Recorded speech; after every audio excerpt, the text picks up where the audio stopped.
Halo, Assalamualaikum warahmatullahi wabarakatuh. Dalam video kali ni aku akan bercakap pasal franchise X-Men. Okay, filem ni merupakan filem terakhir dalam franchise X-Men sebelum X-Men akhirnya akan mengalami reboot lah, seperti mana yang kita tahu sekarang. Okay, kita akan bercakap pasal filem X-Men Dark Phoenix. Okay, filem terakhir yang menampilkan barisan-barisan pelakon X-Men yang kita tahu since X-Men First Class dulu. Okay, tapi sebelum kita bercakap lanjut lagi, kita intro dulu.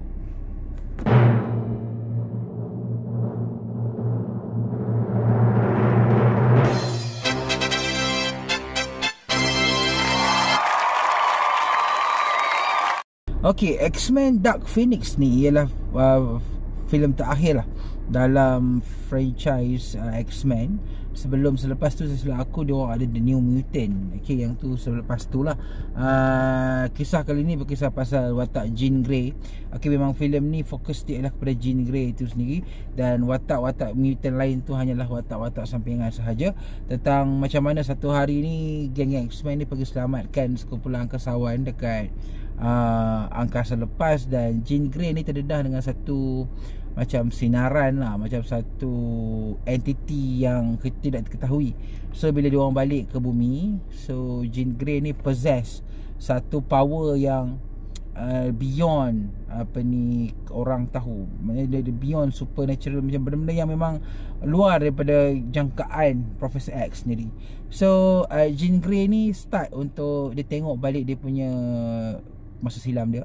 Okay, dia rasa bersalah tentang apa yang tragedi yang terjadi yang menyebabkan mak dia meninggal apa semua, dan disebabkan oleh rasa bersalah tu Jean Grey juga jadi makin jahat lah. Dia bukan makin jahat sebab dia nak menguasai dunia apa, tapi dia rasa macam dia macam dipergunakan oleh orang lain lah. Macam tu lah. Okay, so basically ini adalah filem tentang macam mana geng X-Men ni, Professor X dan so on, cuba untuk selamatkan Jean Grey daripada terperangkap ke dalam lembah kejahilan. Macam tu lah cerita dia lebih kurang.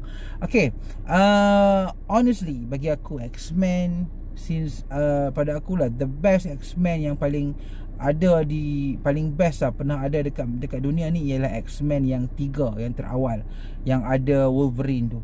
Okay, for me bagi yang start dengan X-Men First Class dan sampai lah Dark Phoenix, aku rasa X-Men ni is not for me. X-Men ni terlalu muda, terlalu tak nampak X-Men sangat lah. Maksudnya basically it's just a superhero movie, tapi untuk fan X-Men, aku rasa X-Men yang terbaik ialah 3 yang terawal tu, dan especially Wolverine. Okay, bercakap dari konteks filem-filem sequel dalam apa ni First Class ni, aku rasa Dark Phoenix is one of the worst lah. Honestly, filem ni merupakan filem yang aku rasa tak menonjolkan X-Men sangat. Dia lebih kepada masalah Dark Phoenix itu sendiri. Dan filem ni sepatutnya dinamakan sebagai filem Jean Grey Dark Phoenix. Tapi memang kalau kita tengok tajuk filem ni pun, dia bukannya dia letak X-Men pun, dia letak Dark Phoenix. So kita memang tahulah filem ni memang bukan filem X-Men, tapi lebih kepada bagaimana watak-watak X-Men itu, watak-watak mutant ni cuba menghadapi masalah dengan Jean Grey. Okay, so masalah terbesar filem ni ialah dia punya penceritaan. For me, aku boleh katakan penceritaan dia hanya biasa-biasa. Okay, there's nothing special about it. Bagi siapa yang suka tengok filem-filem yang di mana watak dia akan jadi jahat, watak baik jadi jahat, kemudian jahat jadi baik balik, this one is for them. Macam kita tengok filem, tak silap aku, Fast and Furious 9, di mana Dominic Toretto jadi jahat kan. Filem ni pun alur cerita dia sama lah. Dia jadi jahat saat, kemudian dia tak sedap. Okay, kemudian dia jadi baik balik.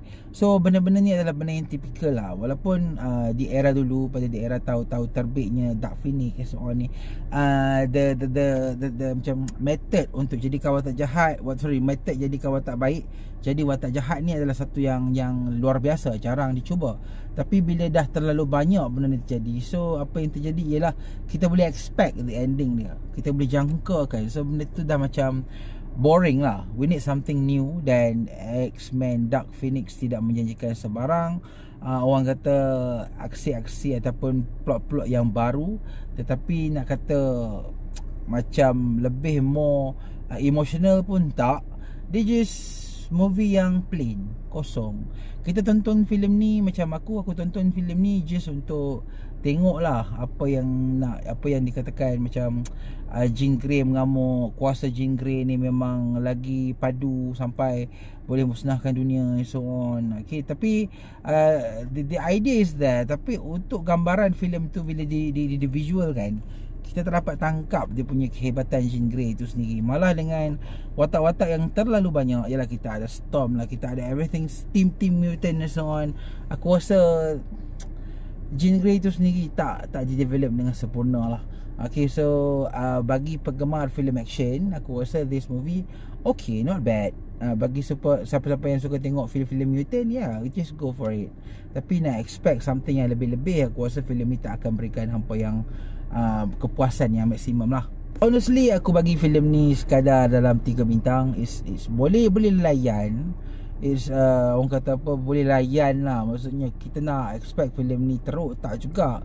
Cuma mungkin X-Men ni dah orang kata suffer daripada macam kehilangan idea untuk buat filem X-Men. Dia orang nak jadikan X-Men yang lebih dark, lebih hebat, lebih orang kata lebih mendalam, deep, dia lebih message, tapi dia orang tak mampu nak buat. Dan aku rasa cukuplah X-Men setakat ni, dan bila MCU dah ambil, aku harap X-Men akan lebih better lah, lebih baik dekat dalam dunia MCU nanti.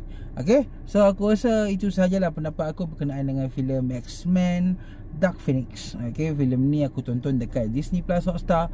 Aku rasa movie ni bolehlah layan kalau hampa nak tengok, tapi untuk expect filem ni at least macam hebat X-Men First Class maupun X-Men yang 3 yang dahulu, this one is paling bawah itu.